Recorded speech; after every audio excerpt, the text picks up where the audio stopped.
Você ouve agora Palavra do Coração.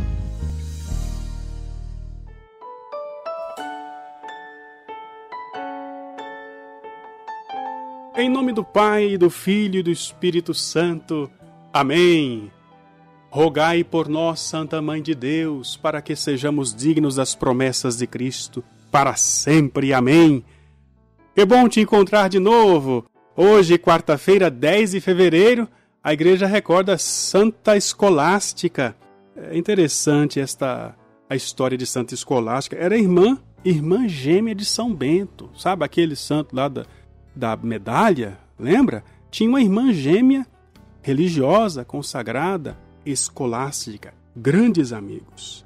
Ela se tornou abadesa da comunidade, né? E é interessante ver que o Gregório Magno conta de uma visita que Santa Escolástica fez a São Bento, no mosteiro, e os dois passaram a noite inteira falando sobre as alegrias da vida eterna. Dias depois, Bento teve uma visão, e nessa visão ele viu a realização dos desejos de sua irmã, e foi exatamente quando a alma dela foi levada ao céu, pura e inocente como uma pomba. Esta Santa Escolástica, do século VI, goza de veneração especial dos monges e das monjas da ordem beneditina. É uma santa cheia de milagre, né? Eu soube, por exemplo, que nesse dia que eles estavam conversando, Escolástica e Bento, chegou um momento que Bento ficou cansado e falou assim: pois é, minha irmã, então vamos embora, né? Já está tarde. E ela baixou a cabeça, ficou triste porque ia interromper o assunto sobre o céu. De repente caiu um temporal. E aí o Bento falou assim: mas o que você fez? Assim, não, é porque eu falei para o meu amigo Jesus que eu não queria que você fosse. Ele mandou a chuva. Ah, então tá bom, então vamos continuar conversando enquanto a chuva cai. Um dos milagres de Santa Escolástica, né? Veja, esses milagres, essas graças, essas coisas extraordinárias acompanham sempre aqueles que são humildes. A humildade atrai milagres. É por isso que São Francisco de Sales, no livro A Filoteia, dedica tantas páginas sobre isso. Eu estou falando apenas alguns detalhes dos capítulos da terceira parte da Filoteia.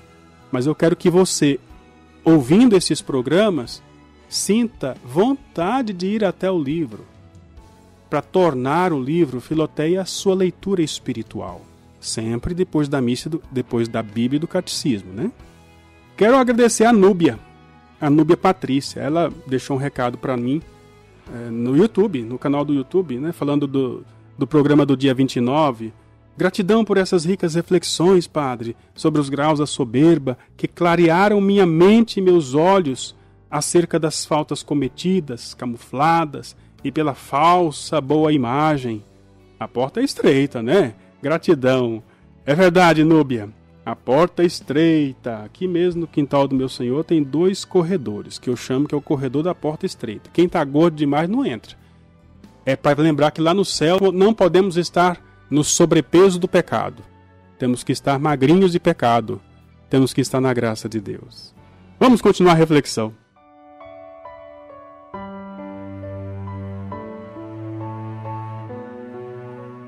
São Francisco de Sales, no livro Filoteia, continua desdobrando alguns aspectos da humildade. E no último texto sobre a humildade, ele fala da necessidade de conservar o bom nome praticando a humildade. Tem gente que quer conservar o bom nome sendo soberbo ou falsificando as próprias virtudes. Francisco de Sales vai dizer: não, temos que conservar o bom nome sim, mas praticando a humildade. Não se rendem louvores, honra e glória aos homens por uma virtude simples e rudimentar, mas por uma virtude excelente. Porque pelo louvor nós queremos persuadir os outros a admirar as qualidades de alguém.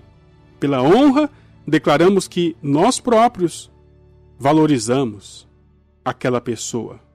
E a glória, no meu modo de ver, não é mais do que um certo brilho da reputação que jorra e procede do conjunto de muitos louvores e honras. Não podendo tolerar que tenhamos algum desejo de sobressair ou de ser preferido aos outros, também não pode permitir que busquemos o louvor, a honra, a glória, que só são devidos a Deus, à excelência de Deus. Contudo, a humildade consente e concorda com a advertência do sábio, que nos aconselha que velemos pela nossa reputação, porque o bom nome é a estima, não de alguma excelência, mas somente de uma simples e comum honestidade e integridade de vida. Nós observamos, por exemplo, que antigamente os pais tinham esse princípio, educando os filhos dizendo: olha, você é meu filho, nós temos que honrar o nome da nossa família, temos que dar exemplo. Eu sei que muitas pessoas usaram isso para falsificar pecados, muitas pessoas levaram isso para o extremo errado, ou seja, faziam a bela figura do lado de fora e dentro de casa conviviam como se fosse gato e rato. Mas é importante observar que o princípio, a base dessa colocação, é na verdade uma base bíblica, onde o livro do Eclesiástico recomenda que nós cuidemos da nossa reputação. Porque muitas vezes o único evangelho que o outro lê é aquele que consegue enxergar na nossa vida. A sua vida é um evangelho para os outros. Hoje as pessoas começam a ir para o extremo oposto. Não se preocupam com o que os outros vão dizer e, por isso, assumem todo tipo de baixeza, de pecado, de mediocridade, e alguns chegam ao absurdo de se louvar a si próprios por causa dos pecados cometidos.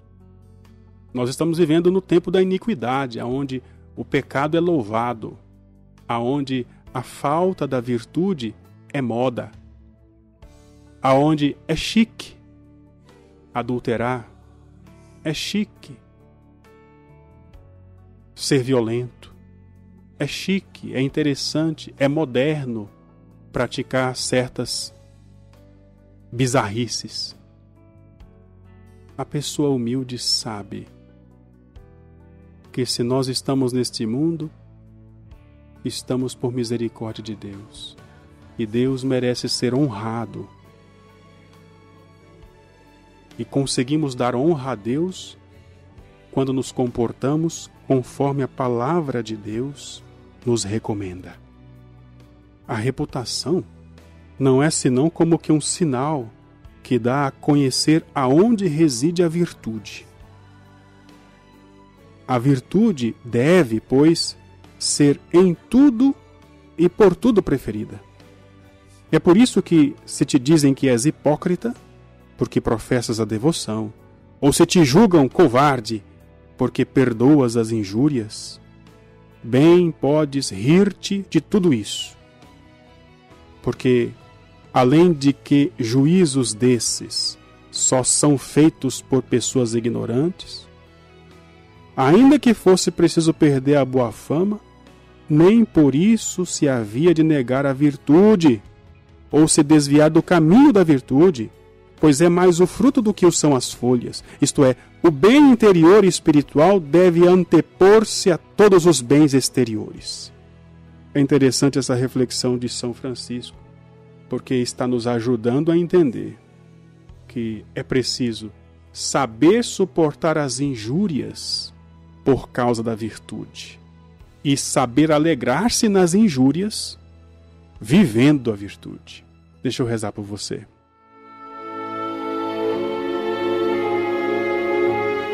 Querido Deus, Pai Santo, Pai amado, Pai querido, em nome de Jesus, Teu Filho e nosso Senhor, pela intercessão da bem-aventurada Virgem Maria, humilde serva do Senhor, ajudai-nos a caminhar na virtude.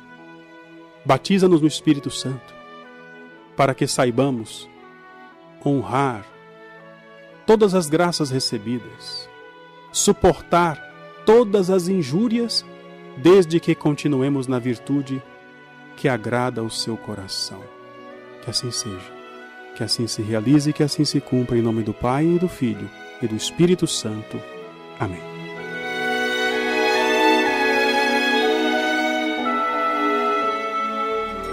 Você ouviu Palavra do Coração.